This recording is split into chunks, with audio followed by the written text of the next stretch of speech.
ঘোষণা অনুযায়ী এবং প্রশাসনকে অবহিত করে আমরা জেনারেল মিটিংয়ের আহ্বান করি এবং সেই জেনারেল মিটিং করতেই আমরা সেখানে যাচ্ছিলাম।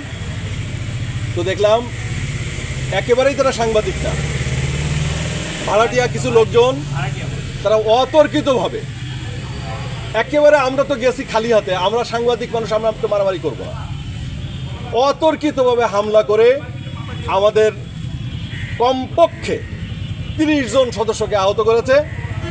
3 জন গুরুতর আহত, তারা হসপিটালে ভর্তি হয়েছে এবং আমাদের এখানে যারা আছে প্রত্যেকেই আহত হয়েছে।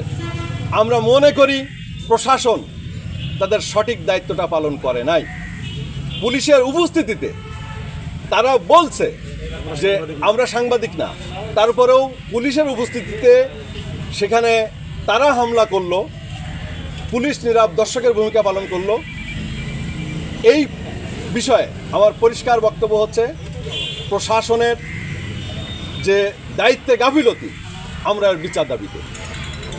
আমরা এ ঘটনার তীব্র নিন্দা ও প্রতিবাদ জানাই এবং আমি আবারও বলছি আমরা আগামীতে জেনারেল মিটিং শত বাধা উপেক্ষা করে ওই প্রেস ক্লাবেই করবো। যেহেতু যে কথা বললো ঠিক ওই তদ্রূপভাবে ওরা অতর্কিতভাবে আমাদের উপরে হামলা করলো এবং যারা হামলা করলো পুলিশের সামনে, পুলিশের উপস্থিত তারা বলেছে আমরা সাংবাদিক না।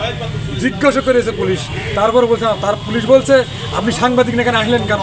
তো বলে আসছি। এইভাবে তারা অতর্কিতভাবে আমাদের হামলা করে আমাদের রক্তপাত করেছে। আমাদের কয়েকজন হাসপাতালে ভর্তি হয়ে গেছে আর আমরা অনেকেই আহত হয়েছি।